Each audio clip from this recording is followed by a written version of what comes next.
You ever get a letter so bold, so wildly arrogant, you have to read it twice just to be sure it's not a prank?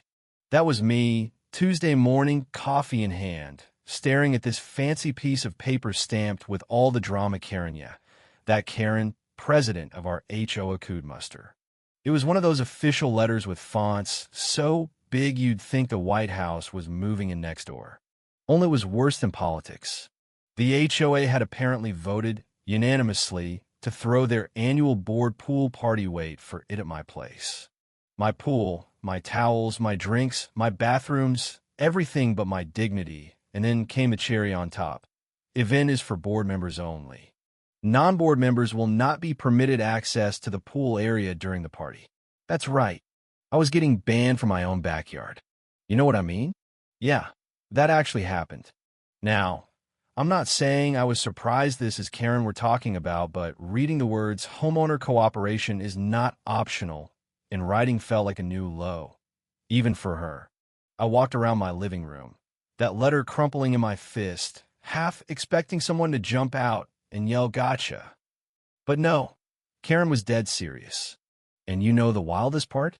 She's got her own pool, bigger than mine, with those ugly pink flamingos stabbed into the grass like little plastic soldiers defending her lawn. So why mine? Why now? The answer was as obvious as the lipstick stain on her coffee mug. Power. She wanted to make a statement that the HOA could waltz into anyone's life, throw a party, and leave you watching through the window like some sad extra in your own story. Well, not me. If Karen wanted a battle, she was about to get one. Only thing was, I wasn't about to fight on her terms. Not a chance. So I took a little stroll down the street, letter in hand, to her sparkling white house, where she answered the door with that signature bless your heart smile that says, I'm about to ruin your day and love every second of it. Before I could speak, she hit me with, I hope you've made the arrangements I asked you to make. The nerve, right? I just grinned and said, actually, Karen, I came to tell you there's no way you're using my pool for your party. You'll need to find somewhere else. Her face fell so hard you'd think I'd told her the HOA funds were getting audited. But this is Karen, queen of the HOA, and she snapped right back. That's her business. The board decides which pool we use. Like her word was law. I just shook my head. Here's a woman with every luxury imaginable, and she's obsessed with taking mine just to prove she can. But something in me shifted right then. Let me back up. Assess it wasn't just about a party anymore. This was about dignity, about the way these folks think they can bulldoze anyone who doesn't fall in line. And I realized, standing on her porch, that if Karen wanted my pool that badly, I'd let her have it, just not the way she imagined. So I went home and called on my buddy James, who works construction, one of those guys who's always up for a little mischief.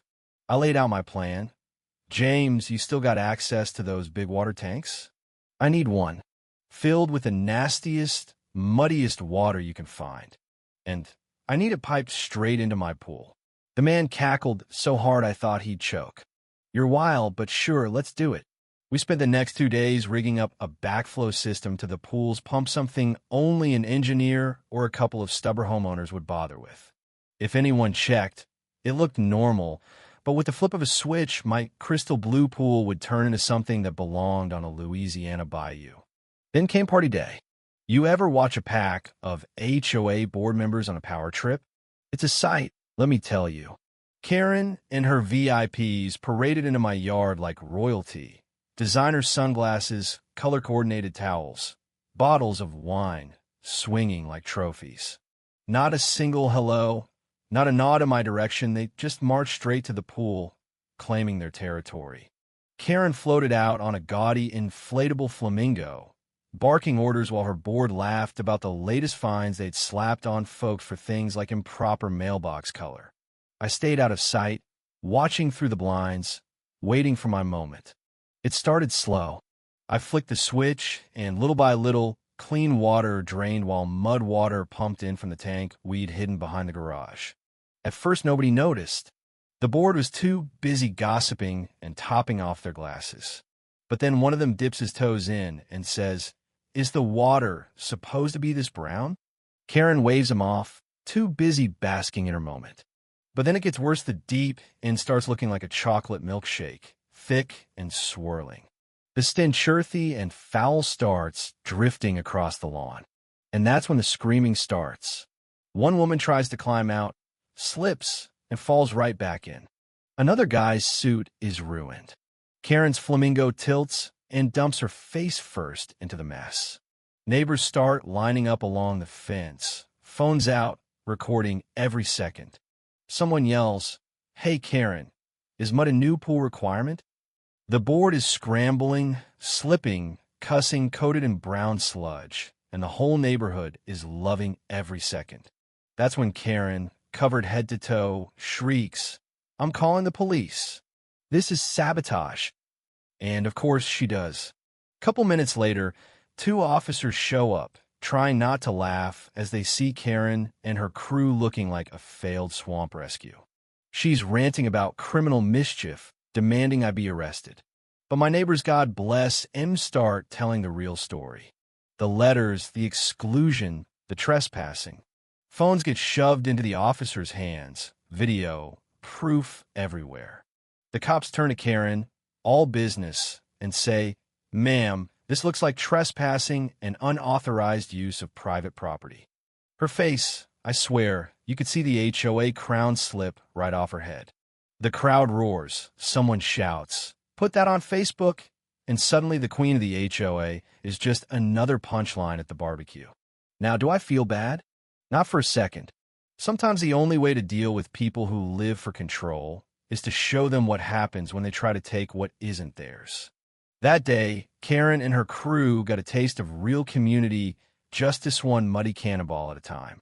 But here's the thing, this isn't just about me or my pool. It's about all of us, right? About where the line is between community rules and straight-up bullying. So what do you think? Was I out of line, or did Karen finally get what was coming to her? Drop your wildest HOA stories, your craziest revenge ideas, or just let me know whose side you're on down in the comments. Because trust, Medhis isn't the last pool party drama this neighborhood's ever going to see. You know, I figured that'd be the end of it.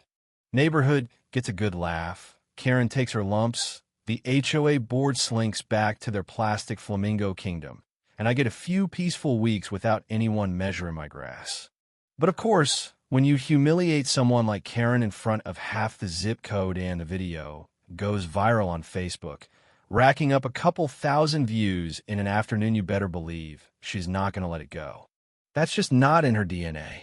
So, 3 days after the great mud bath, I'm out in the driveway, spraying off some leftover dirt from the party, still grinning every time I catch a whiff of pond funk drifting out of the filter. And here comes Karen marching up in heels, sunglasses on, jaw set like she's about to recite the HOA's Bill of Rights. She doesn't say hello, doesn't ask how I am. She just stands at the edge of my property, line won't step an inch farther, not after last time waves a stack of papers, and says, "You're being fined for willful damage to HOA resources and for creating a public nuisance." She handed me a violation notice with photos of her board all covered in mud, clipped to a bill for emergency pool restoration services. I swear, the numbers on that thing looked like the national debt. You ever see someone double down on a bad bet? That's Karen. Her face was daring me to back down. But here's where things get interesting.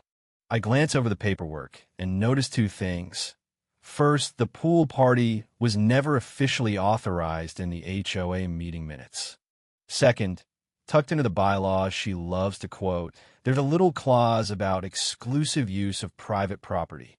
Turns out, the board never filed the right paperwork, never got unanimous consent from the homeowners, and technically be their own precious rules, they were the trespassers, not me.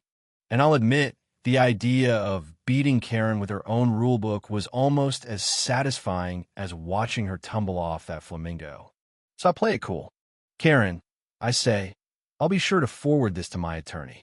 Might want to review those bylaws again, though. Pretty sure unauthorized events aren't covered by HOA insurance. If anything, you might want to expect a bill from me for pool cleaning, repairs, and emotional distress. And by the way, the footage is still up if you want a copy." The twitch in her, I said it all. She huffed, spun on her heel, and stomped off, but not before tossing over her shoulder. This isn't over. You know what I mean? They never just let it go. Now, you'd think after that standoff, things would cool down, but no, Karen's pride was on life support, and she needed a win fast. Suddenly, my mailbox starts filling up with random citations. Fence 2 inches too high, mailbox color, not in keeping with neighborhood aesthetic. One even about excessive wind chimes, which is funny because I don't even own wind chimes. I could practically hear her plotting from 3 doors down. But here's the kick here: a couple of my neighbors, the same ones who recorded the mud fiasco, started getting letters too. Apparently, if you're not with Karen, you're against her. That's when Ray got involved. Now, Ray's not your average neighbor's the kind of guy who wears work boots year-round and once rebuilt his truck engine on his front lawn just to see if anyone would complain. He knocks on my door one evening, hands me a cold beer, and says, "Heard you're the new target. Welcome to the club." Turns out, Karen's been running a little empire for years, handing out fines and favors like it's her own game of Monopoly, and folks are fed up. We get talking, and before long, we've got half the block out on my porch, swapping stories and digging up old HOA notices. And that's when the real twist hit me. Someone, probably Ray's cousin, he's a bit of a tech guy, pulls up the HOA's annual financials, which by law have to be public. Only a couple line items don't add up. Thousands spent on community improvements that nobody can recall. Special assessments for projects that never happened. The more we look, the more we realize Karen's reign isn't just annoying, it's suspicious as hell. Now, I'm not one for conspiracy theories, but when you see numbers that fuzzy, you start to wonder. So, Ramy and a couple others put our heads together. We decided to call an emergency homeowners meeting.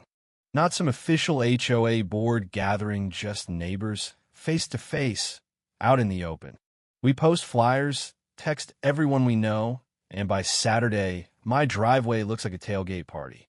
People who never said a word at meetings are suddenly full of stories, lost mail, mysteriously denied maintenance requests, checks accidentally cashed twice. The mood shifts from frustration to something like hope. For the first time, folks start realizing we've got more power than we thought. Karen, of course, tries to shut us down. She struts up, clipboard in hand, barking about unauthorized assemblies. But nobody moves. Someone asks if she needs help finding the mudroom. The crowd laughs. The momentum has changed. You can feel it in the air. Now, here's where it all comes to a head. We file a formal petition to audit the HOA finances, which by law, Karen has to comply with. Suddenly, she's sweating.